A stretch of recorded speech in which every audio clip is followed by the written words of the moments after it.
What's happening, guys, and welcome back to another awesome video on our channel. I would go spoiler alert, but I think we've all caught up on Marvel's latest multi-billion-dollar revenue movie, Spider-Man No Way Home. Tom Holland, Andrew Garfield, and Tobey Maguire are the three cinematic Spider-Men that we love.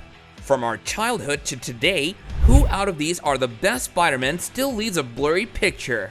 Although most would have to say that all of them have pretty much nailed being the friendly neighborhood Spider-Man.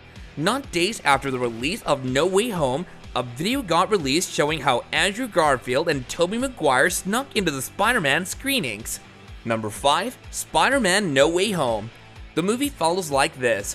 1 week after Quentin Beck, who later became the iconic villain Mysterio, attacks in Europe and subsequent framing of Spider-Man for his murder, Spider-Man's civilian identity as Peter Parker is revealed to the world. Peter and MJ flee to his apartment, reuniting with his Aunt May and Happy Hogan. With the apartment surrounded by the Department of Damage Control, Peter, MJ, Aunt May, and Ned Leeds are interrogated, but ultimately released without charge, with Peter's name being eventually cleared with the help of the awesome Matt Murdock, otherwise known as Daredevil, played by Charlie Cox.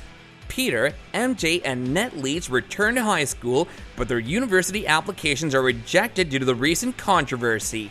After learning of Aunt May's death, Ned Leeds then meets the other Spider-Men, Tobey and Andrew, who share their own stories of losing loved ones and encouraging him to fight in May's honor. They cooperate on curing the remaining villains and lure them to the Statue of Liberty. Leeds and MJ protect the original bind spell by Strange as the Spider-Men battle their enemies together.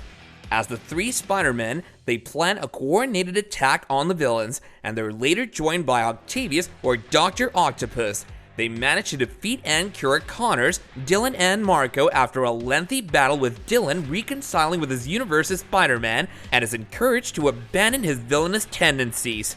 Ned Leeds accidentally frees Strange from the mirror dimension, who seizes control of the spell and works to protect the current universe as the barriers begin to break down between the other universes. Meanwhile, an enraged Peter fights and overpowers the Goblin, intending to kill him in vengeance for May's death. Still, he is stopped short by the Parker from Goblin's universe, Tobey Maguire, only for the latter to be stabbed from behind by the Goblin. Spider-Man number 3, Andrew Garfield, injects Goblin with the cure, restoring him to a regretful Osborn. Peter and MJ confess their love for each other and share a passionate kiss before the spell officially starts. To prevent further catastrophe, and at Parker's request, Strange fixes the spell, sending the alternate Spider-Men and their villains back to their respective universes while making everyone forget Parker's existence. Later, Peter tries to reintroduce himself to MJ and Leeds, but is unable to do so. Peter visits May's grave, joined by Happy, now oblivious to his identity, and vows to carry on.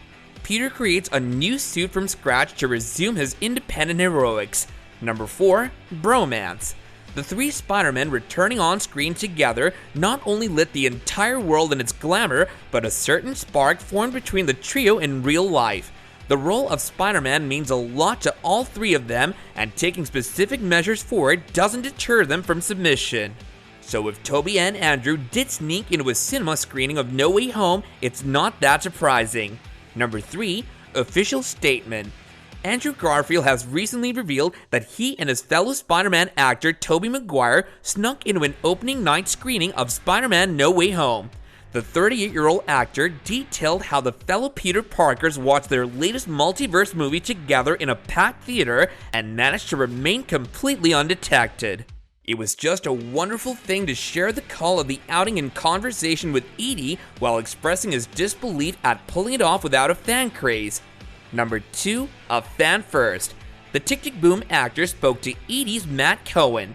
First and foremost, I'm a fan, so when Amy Pascal, Kevin Feige, and John Watts asked to have a word with me to talk to me about an idea and they pitched it, it was like I was one of the fans in the audience watching it on screen for the first time with the three Spider-Men across universes sharing a frame. Garfield said about being asked to participate in one of the franchise's most monumental moments. And your little head, it just explodes. So that's just the main thing in me that I feel about. Number 1. Andrew's feelings. Garfield is admittedly still in disbelief that the legendary moment occurred and was grateful for the brotherhood he's developed with both Holland and Maguire, with whom he snuck into screening to see the movie. "I still can't believe it happened," Garfield gushed. "I snuck into a theater on opening night and just watched with my baseball cap on and my mask. I was with Toby. Toby and I snuck into a theater together, and no one knew we were there. It was just a wonderful thing to share together." There you have it, guys. The electric atmosphere after the film's release and the reunion of all three Spider-Men was famed by Andrew's confession about his hangout with big brother Toby. It's so heartwarming to see the past and present mold in the form of brothership between these three. Were you guys also in the know that Toby and Andrew would make an appearance in the movie? Do let us know in the comments down below, and I'll catch you guys later in another video. Bye now!